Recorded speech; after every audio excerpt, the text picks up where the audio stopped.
जी बिस्मिल्लाहिर्रहमानिर्रहीम अस्सलाम वालेकुम. Today we are going to start modern physics and our topic is waves behavior of particle. That is very important for short question MCQs. After this we will discuss its other topic and like de Broglie hypothesis, experimental proof. That is our diagram in which we will discuss the de Broglie experimental proof and hypothetical proof. So let us start our topic, that is in modern physics topic wave behaviour of particle. जैसे कि हम पिछले topics में पढ़ चुके हैं कि जो हमारे पास वेव है वो एज अ पार्टिकल के तौर पे एक्ट करती है और पार्टिकल जो एज अ वेव के तौर पे एक्ट करता है.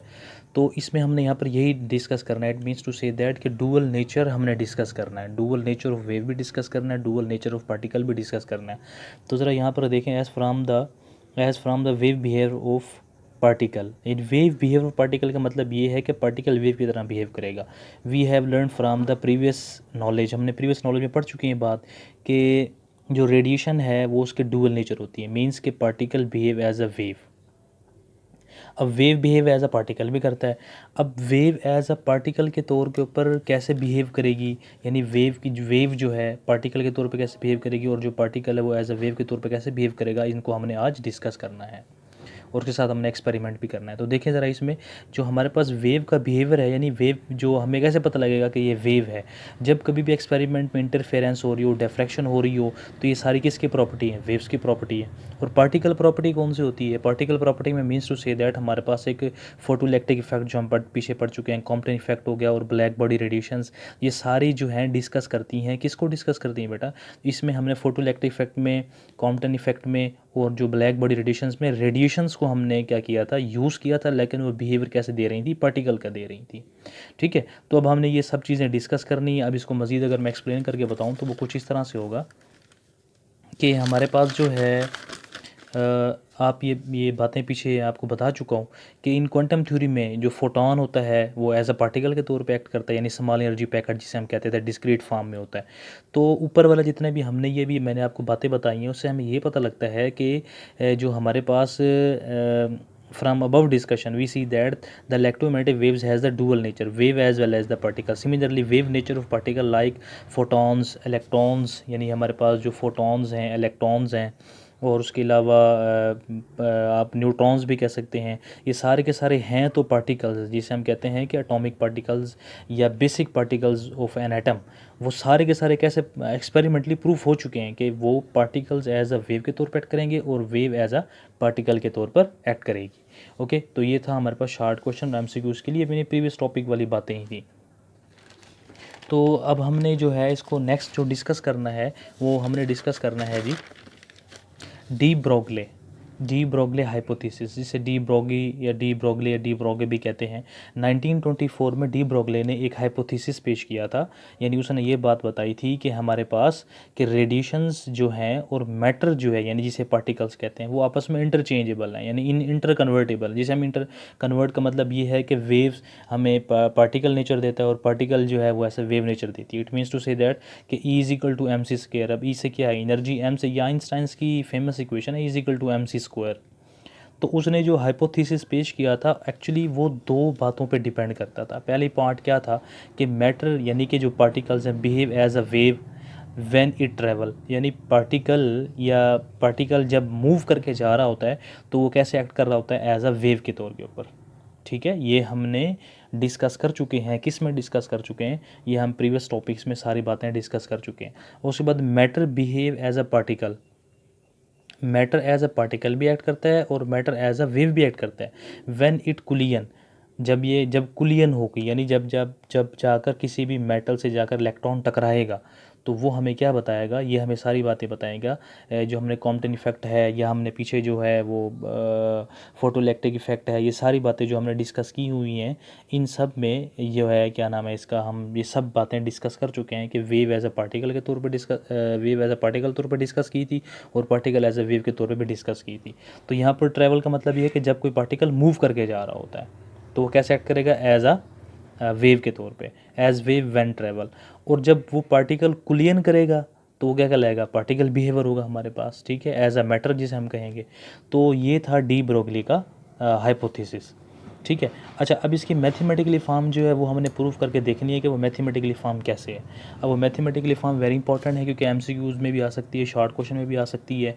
एक्चुअली हमारे पास E is equal to H F, ये अपने प्लॉन्क्स कांस्टेंट के अकॉर्डिंग जो हमने इक्वेशन निकाली थी, is equal to H F. और फिर हम इसे यूँ भी तो लिख सकते हैं, एफ इज इक्वल टू क्या होता है, सी ओवर लेमडा। तो एफ की जगह पे क्या पुट कर दिया है, सी ओवर लेमडा पुट कर दिया है। हमारे पास सी से क्या है, स्पीड ऑफ लाइट है, एच से क्या है, प्लॉन्क्स कांस्टेंट है, और लेमडा से क्या है, वेवलेंथ है हमारे पास। ये हम प्लॉन्क्स वाले एक्सपेरिमेंट में प्रूफ कर चुके हैं बात।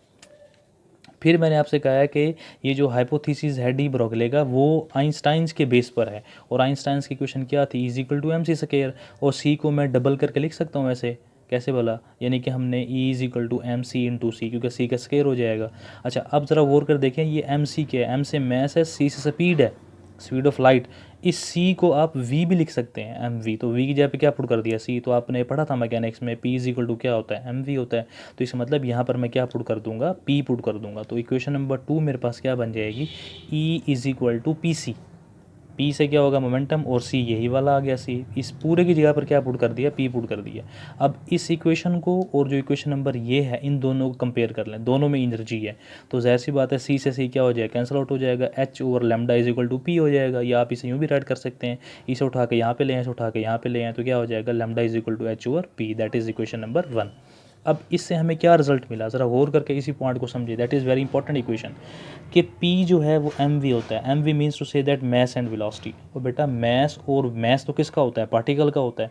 वेलोसिटी भी किसकी होती है, पार्टिकल की होती है। लेकिन लेमडा को देखें ज़रा गौर करके, लेमडा हमारे पास वेव लेंथ को बताता है। Lambda that is for wave length, ये हमें बताती है वेव लेंथ को। अब वेव लेंथ यानी इसका मतलब ये क्वेश्चन, ये जो है, ये वैल्यू जो है, ये है पार्टिकल के लिए, और ये वैल्यू किसके लिए है, ये है वेव लेंथ के लिए। तो it means to say that wave और पार्टिकल, देखें दोनों का कनेक्शन है। तो that is very important point. तो ये रिलेशन हमें ये बताता है कि ये पी किसको बताता है, पार्टिकल नेचर को, ये किसको बताता है, वेव नेचर को। इसका मतलब ये जो वेरी इंपॉर्टेंट इक्वेशन है, ये दो प्रॉपर्टीज़ बताती है, वेव लाइक प्रॉपर्टीज़ और particle like properties. That is very important. तो ये रिजल्ट्स मैंने यहाँ पर लिखा हुआ है, वेव लाइक प्रॉपर्टीज़ और क्या है, पार्टिकल लाइक प्रॉपर्टीज़, ठीक है। वे लेमडा से क्या होगा, वेव लेंथ होगा जो वेव के लिए यूज होता है, और पी से क्या होगा हमारे पास, not particle, that is momentum, and momentum is related to particle not wavelength, ठीक है। तो ये दोनों का आपस में रिलेशन हो गया। उसके बाद नेक्स्ट जो हमारे पास है बेटा, वो था एक्चुअली जो डी ब्रोगले ने जो जो बातें बताई थी ना, ये जो हमने अभी मैंने आपको भी बातें बताई हैं, ये वाली सारी, ये सारी उसने थ्योरेटिकली बातें की थी, यानी कोई एक्सपेरिमेंट नहीं किया था उसने। ये सारी बातें lambda is equal to H over P, ये उसने एक्सपेरिमेंटली प्रूफ नहीं किया था, थ्योरेटिकली बातें बताई थी। मतलब कोई जिस तरह ये थ्योरेटिकली मैंने राइट किया हो, इस तरह राइट करके उसने बताई थी, एक्सपेरिमेंट नहीं किया था। तो इसलिए इसे कहते हैं हाइपोथेसिस, एक्सपेरिमेंटली जिसका प्रूफ नहीं था।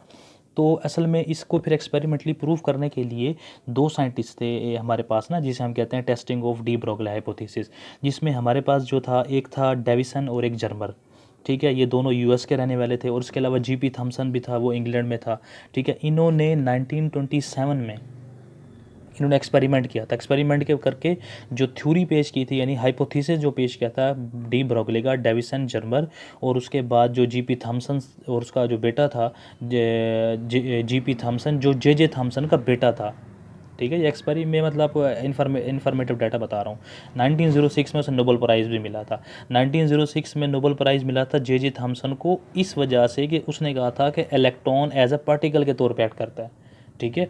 यानी कि इलेक्ट्रॉन एज अ पार्टिकल के तौर पे एक्ट करता है। उसके बाद उसके बेटे को मिला था 1937 में नोबेल प्राइज़ मिला था। उसे किस लिए मिला था, उसने कहा था electron as a wave particle है, वो सॉरी वेव नेचर है।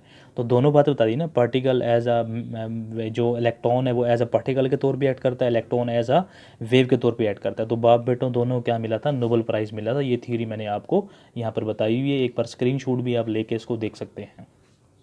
तो अब जो एक्सपेरिमेंटली प्रूफ हुआ था, उस एक्सपेरिमेंटली प्रूफ को हम देख लेते हैं कि वो हमारे पास वेरी इंपॉर्टेंट है। तो एज डी ब्रोगले, जैसे कि मैंने यहाँ पर बताई हुई ये बात कि डेविसन और जर्मर एक्सपेरिमेंट में, that is very important for long question, de Broglie hypothesis was experimentally confirmed by the Davisson and Germer. यानी डी ब्रोगले हाइपोथेसिस जो एक्सपेरिमेंटली प्रूफ करके दिखाया था, वो किसने करके दिखाया था, डेविसन ने और जर्मर ने। तो उसके लिए एक्सपेरिमेंटल अरेंजमेंट है। एक्सपेरिमेंटल अरेंजमेंट मैंने आपको यहाँ पर एक बार वीडियो रोक के देख लीजिएगा, इसके स्क्रीनशॉट ले लीजिएगा। तो अब हम इसकी डायग्राम की तरफ आते हैं। तो डायग्राम हमारे पास क्या है, डायग्राम को गौर से देखिएगा, इसमें सब बातें सारी डिस्कस हो जाएंगी। अच्छा बेटा, इसमें ज़रा देखिए कि ये हमारे पास जो है, ये मैंने सर्कल किया हुआ है, ये सारी इलेक्ट्रॉन गन है, ये सारी इलेक्ट्रॉन गन है। अब इसमें मैं आपको बताता हूँ, ये हमारे पास है फिलामेंट। अब ये जो फिलामेंट बना हुआ है, ये बना हुआ है टंगस्टन का। अब ये फिलामेंट जो टंगस्टन का बना हुआ है, इसके अंदर इस तरह की अरेंजमेंट की हुई है कि हमने यहाँ पर बेरियम ऑक्साइड की कोटिंग की हुई है इसी के अंदर। ये ब्लॉक डायग्राम है, इसलिए मैं हर चीज़ यहाँ पर आपको 3D में नहीं बता सकता। तो बट आपको ये बातें याद रखनी है, राइट करने की ज़रूरत नहीं है, बट आपको इन्फॉर्मेटिव डाटा के तौर पे याद होनी चाहिए। अब ये टंगस्टन क्यों यूज़ किया, फिर हमने यहाँ पर इसमें बेरियम कोटिंग की, बेरियम की जो कोटिंग क्यों की, एक्चुअली वजह ये है कि बेटा हमने यहाँ पर टंगस्टन जो है, इसे आप थोड़ी सी भी हीट देते हैं, ये क्या होता है हमारे पास जल्दी हीट अप हो जाता है, यानी कि इजीली ये क्या हो जाता है, हीट अप हो जाता है। अब इजीली हीट अप होने के बाद इसमें जो बेरियम ऑक्साइड होगा, बेरियम ऑक्साइड की जो कोटिंग की होगी, वो जाके वहाँ पर क्या करेगा, उससे इलेक्ट्रॉन ईजिली एमिट हो जाते हैं, यानी कि यूँ समझ लें कि ईजिली एक्सपेरिमेंट यानी कि परफॉर्म हो जाता है। इसलिए हमने यहाँ पर ये इलेक्ट्रॉन गन का ये टंगस्टन फिलामेंट है, इसको बैटरी के साथ कनेक्ट किया हुआ है ताकि इसे हम हीट कर सकें।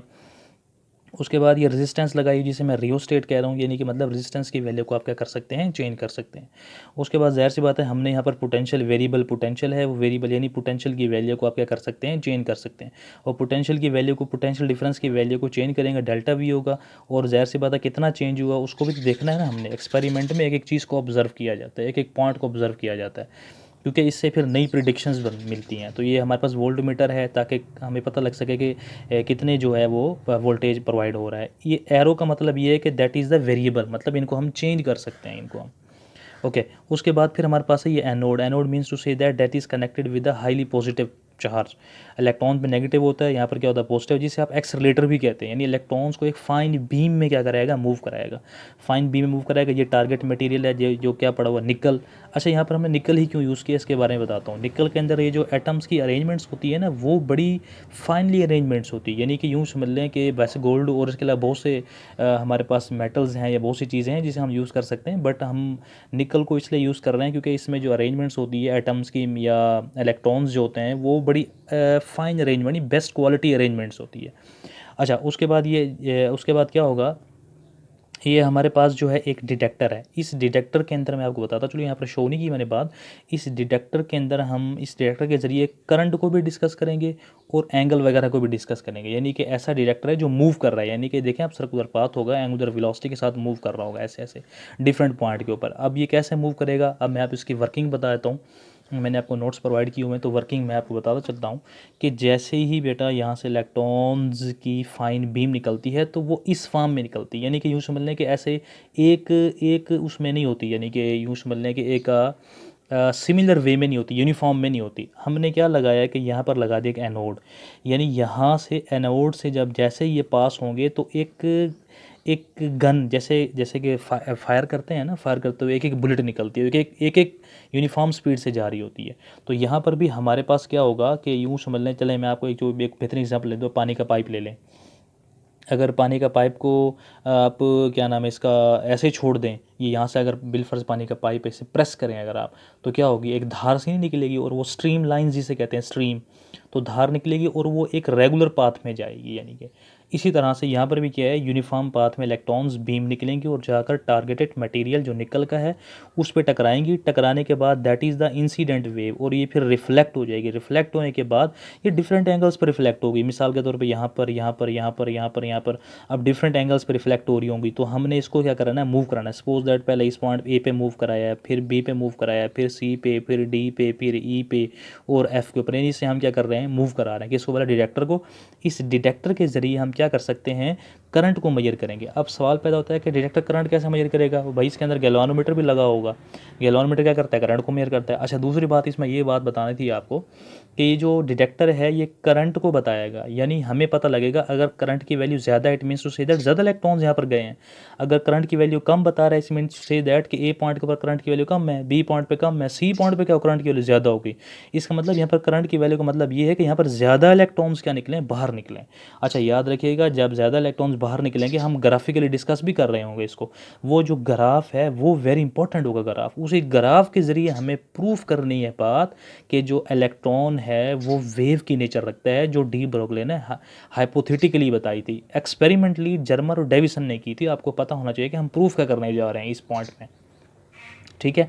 तो अब हम डिस्कस करने जा रहे हैं इसका ग्राफ, तो दैट इज़ वेरी इंपॉर्टेंट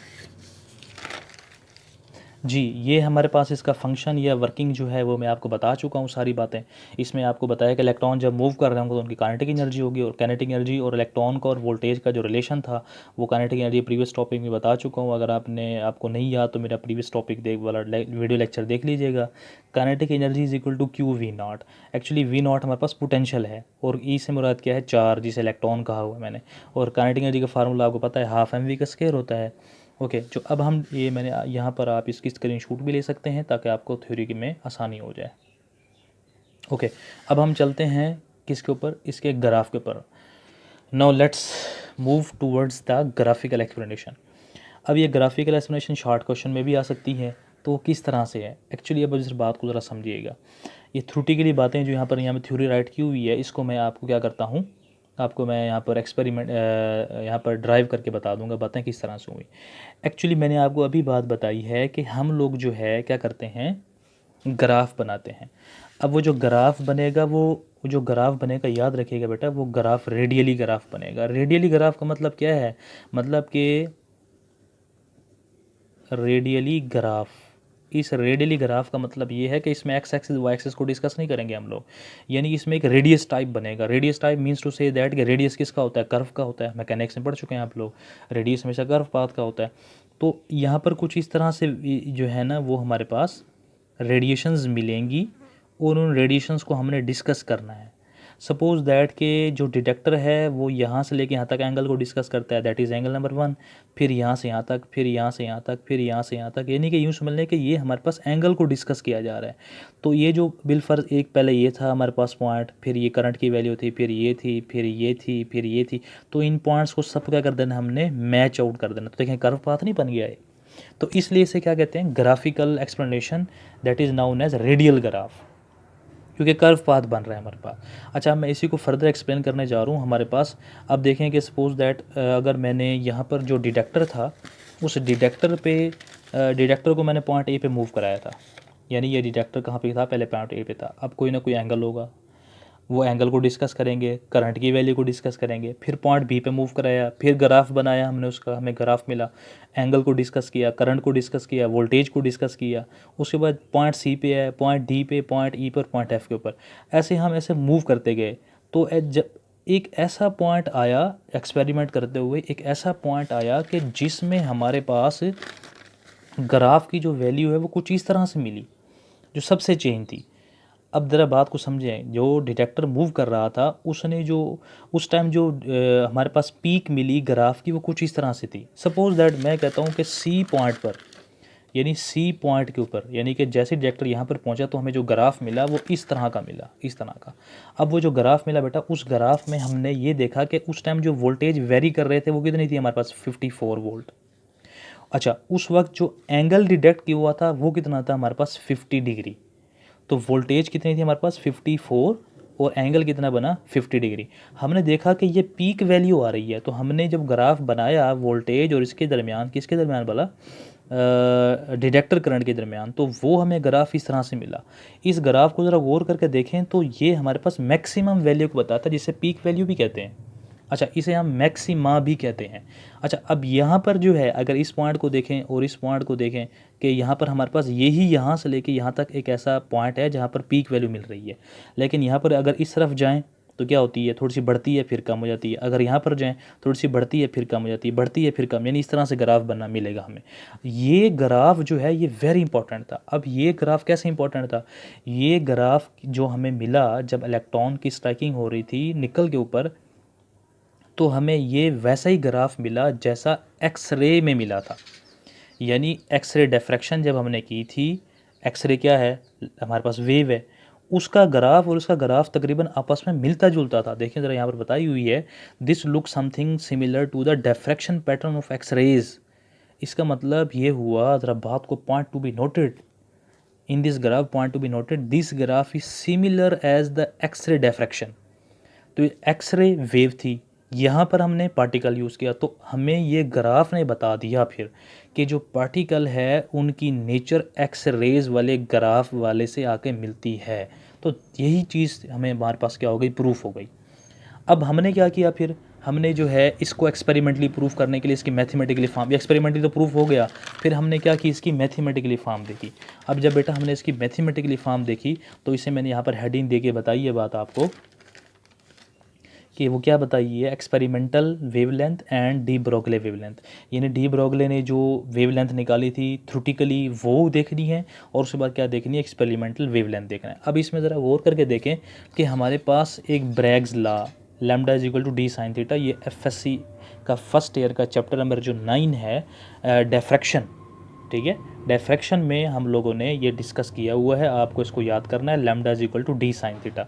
अब यहाँ पर बता दूँ लैम्डा क्या चीज़ होगी, वेवलेंथ जो हमने फाइंड आउट करनी है, और डी क्या चीज़ है हमारे पास, डी हमारे पास एक्चुअली ये क्या है, इंटरस्पेसिंग प्लेनर्स के दरमियान डिस्टेंस है। अब मैं इसी बात को समझाता हूँ किस तरह से, ज़रा देखिए। मैंने आपको कहा था निकल ही क्यों यूज़ करते हैं, निकल में जो अरेंजमेंट्स होती है बेटा एटम्स की, वो वेरी फाइन क्वालिटी की होती है। अब ये निकल का एटम्स की अरेंजमेंट्स है, यानी इसके और इसके दरमियान में जो डिस्टेंस है उसे कहा हुआ है डी, और वो फिक्स होता है, और वो कितना होता है हमारे पास 215 d is equal to 215 picometre. Picometre means to say that 10⁻12, ये फिक्स है। ओके अच्छा, अब हमारे पास ये हमने क्या किया है जी, ये हमने साइन थीटा कैसे आया, एक्चुअली देखें lambda is equal to d sine theta actually हमारे पास इस तरह से बनता है कि अगर ये अब इस पढ़ी हुई है इस तरह से, सपोज दैट कि चलें अगर ये हमारे पास इस तरह से सीधी पड़ी हुई है, यानी कि ये जो एटम्स के अरेंजमेंट्स क्या है बिल्कुल स्ट्रेट है। ओके अब हमने क्या कर दिया है, ये जो निकल था उसको थोड़ा सा कर्व पाथ में ले आए, यानी इस तरह से ले आए हैं। पहले क्या पड़ा होता, इस तरह पड़ा होता निकल, हम निकल को ही मूव कराएंगे, फिर हमने क्या कर दिया, इस तरह से मूव करा के देखा। जैसे ही इस तरह से मूव करा के देखा तो तब हमारे पास एंगल कितना बना, 54 डिग्री, ठीक है। सॉरी मैंने यहाँ पर मिस्टेक से 50 लिख दिया, यहाँ पर 54 आना है। ओके तो यहाँ पर बात को ज़रा समझिएगा, ये साइन थीटा किस तरह से है, तो कोई ना कोई एंगल नहीं बन रहा होगा अब यहाँ पर। स्ट्रेट में तो कोई एंगल नहीं बन रहा होता ना, स्ट्रेट लाइन में कोई एंगल नहीं बन रहा था, लेकिन जैसे ही कर्व में लेकर आते हैं निकल को तो कोई ना कोई क्या बन रहा होता है, ये एंगल बन रहा होता है कोई ना कोई, यहाँ पर ये कोई ना कोई एंगल बन रहा होगा, ठीक है। That is very important, sine theta इसलिए आया है। वरना अगर आपने इसको प्रीवियस लेक्चर जो एफएससी का है टॉपिक, सॉरी एफएससी का चैप्टर नंबर 9 है, उसमें आप देख सकते हैं कि इसके बारे में बताई हुई है बात। तो हमने 215 और साइन 54 की वैल्यू पुट की तो वन कितना आंसर आ गया, 165 पिकोमीटर। ये एक्सपेरिमेंटली बात प्रूफ थी, एक्सपेरिमेंटली प्रूफ है। लेकिन जैसे ही हम डी ब्रोगली को देख लेते हैं एक बार, क्या डी ब्रोगली का आंसर भी यही आता है, फिर हाइपोथेसिस का प्रूफ हो जाएगा जी। डी ब्रोगली ने बताया था lambda is equal to h और एम वी, एम वी क्या लिख सकते हैं आप, एच और पी, मैं पीछे बता चुका हूँ प्रीवियस टॉपिक में ये बातें। अच्छा काइनेटिक एनर्जी का फार्मूला क्या होगा बेटा, इलेक्ट्रॉन मूव करके जा रहे हैं, इलेक्ट्रॉन क्या करेंगे, यहाँ से मूव करेंगे जाकर टकराएंगे, तो मूव करके जाएंगे तो काइनेटिक एनर्जी होगी। अब काइनेटिक एनर्जी इलेक्ट्रॉन को कहाँ से मिल रही होती है, जब आप पोटेंशियल डिफरेंस प्रोवाइड कर रहे होते हैं, चार्ज को पोटेंशियल डिफरेंस प्रोवाइड कर रहे होते हैं, तो काइनेटिक एनर्जी की जहाँ पे 1/2 mv² और क्या आ गया EV0। अब इसको दोनों तरफ m से मल्टीप्लाई कर दें, इधर ही मल्टीप्लाई कर दें, इधर ही मल्टीप्लाई कर दें, 2 यहाँ पे डिवाइड, वहाँ जाकर मल्टीप्लाई, तो क्या बन जाएगा m²v² 2mv0, MEV0।